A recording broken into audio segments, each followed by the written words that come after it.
Bonjour à tous et bienvenue pour cet épisode de votre podcast Entrepreneurs d'idées du réseau Apogée.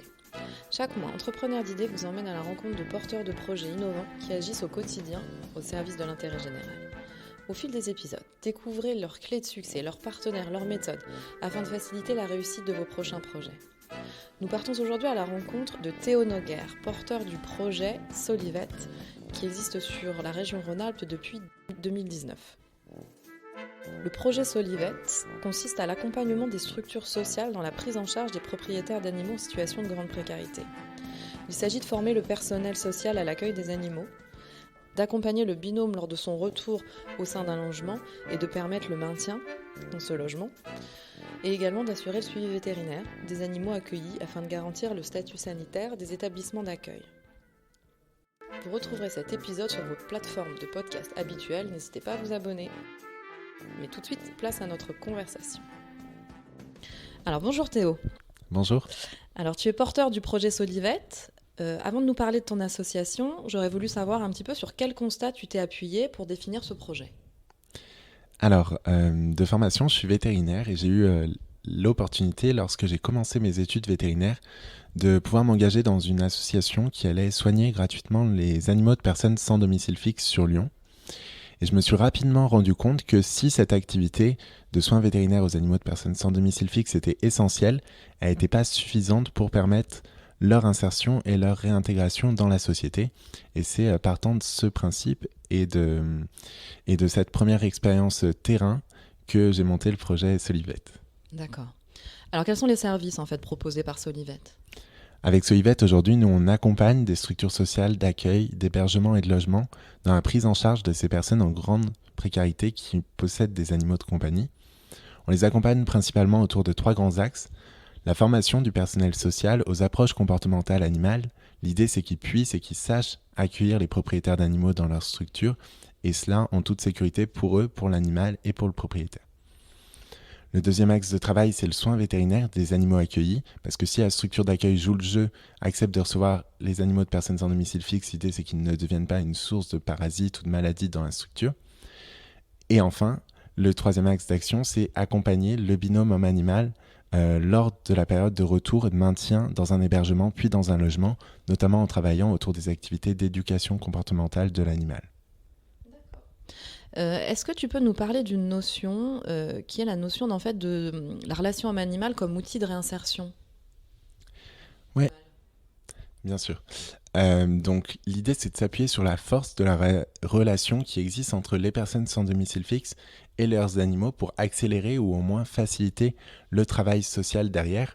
On se rend compte notamment que la relation qui existe entre une personne sans domicile fixe et son animal peut être très utile pour aborder certaines problématiques, certains sujets qui peuvent être parfois difficiles à aborder de façon plus frontale, on va dire.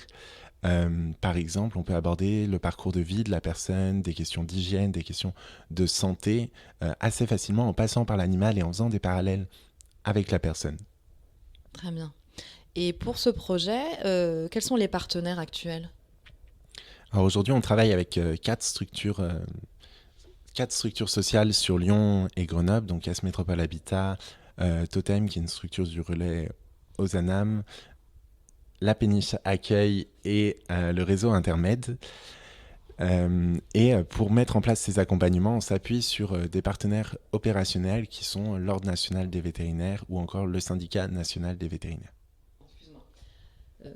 Donc l'association Solivet œuvre en Rhône-Alpes depuis 2019. Peux-tu nous évoquer le modèle économique de l'association ?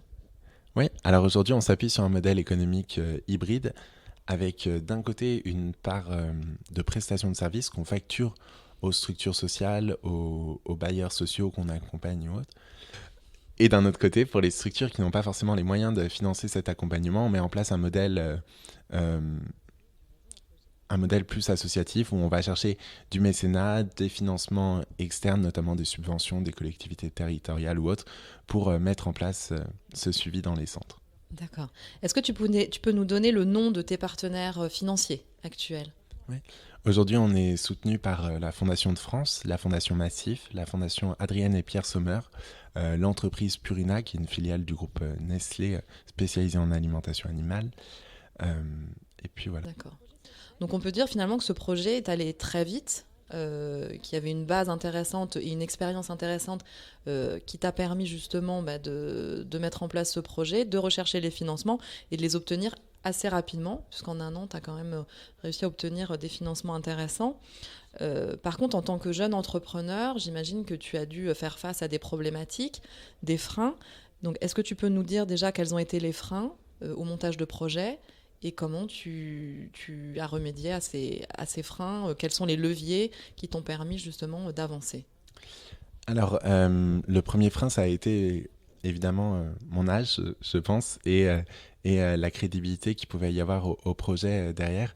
Quand on porte un projet, qu'on est encore étudiant, qu'on a moins de 25 ans, c'est parfois un petit peu difficile de renvoyer une image positive du projet. Les partenaires peuvent avoir peur que ce soit un projet qui dure que le temps de nos études, qui disparaisse dans 1 ou 2 ans.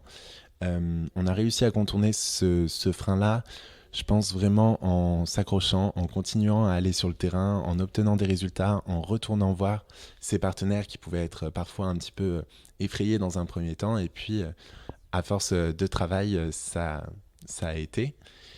Le deuxième frein qui est plus actuel et qui, je pense, concerne quasiment tous les entrepreneurs sociaux aujourd'hui, c'est évidemment la crise sanitaire qu'on traverse. C'est extrêmement compliqué pour nous parce qu'on est une toute jeune association et on a besoin d'aller sur le terrain, ce qui est évidemment compliqué par les confinements successifs qu'on traverse.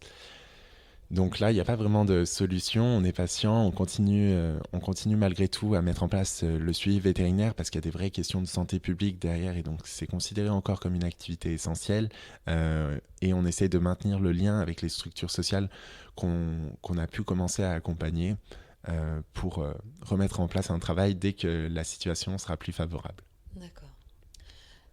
Par rapport à l'avenir de cette association, de quelle façon tu te projettes dans quelques années? Comment tu vois un petit peu ton association? Comment tu envisages un petit peu l'avenir pour cette association? Solivette, aujourd'hui, ça a démarré très vite parce que je pense qu'il y a un vrai besoin social qui est mal couvert encore sur le territoire. Quand je parle de territoire, je parle à la fois de la région Auvergne-Rhône-Alpes où on travaille, mais aussi sur d'autres territoires partout en France. Alors, je ne sais pas encore quelle forme de développement aura l'association, mais en tout cas, c'est sûr qu'on va avoir une volonté d'étendre notre action sur d'autres territoires pour essayer d'accompagner toujours plus de structures, aider toujours plus de personnes sans domicile fixe ou en grande précarité. D'accord. Donc l'idée, c'est que finalement, que cette problématique, elle se retrouve au niveau national. Donc si tu as l'occasion effectivement de mettre en place et d'aller au bout de ce projet, ce que l'on te souhaite au niveau Rhône-Alpes, l'idée c'est de pouvoir essaimer donc ces bonnes pratiques, ce projet, ce type d'organisation et de pouvoir l'étendre donc au niveau national pour répondre à cette problématique que l'on retrouve de toute façon dans chaque région. Exactement, c'est ça. Très bien. Eh bien, écoute, merci beaucoup Théo pour ton témoignage. Donc, nous allons suivre avec un grand intérêt l'évolution de Solivette et nous te souhaitons une très belle réussite pour ton projet. Merci. À bientôt. Au revoir. Voilà, j'espère que cet épisode vous aura enrichi et inspiré. Merci beaucoup à Théo Noguer pour la richesse de cet échange. J'ai retenu de cette conversation 3 informations importantes que je vous partage ici. Notamment la notion de la relation homme-animal comme outil de réinsertion, le modèle économique hybride de l'association Solivette. Une clé de succès également peut être relevée, c'est de pouvoir monter en crédibilité et en compétences, notamment en multipliant les expériences afin de faciliter les relations et de permettre d'établir un sentiment de confiance face à nos futurs partenaires. Vous retrouverez les références citées dans le descriptif de l'épisode sur vos plateformes d'écoute. N'hésitez pas à vous abonner. Si vous avez des remarques, des projets que vous souhaitez valoriser, vous pouvez nous contacter à cette adresse contact@apogee-ess.org. Rendez-vous chaque premier mardi du mois pour un nouveau podcast Entrepreneurs d'idées.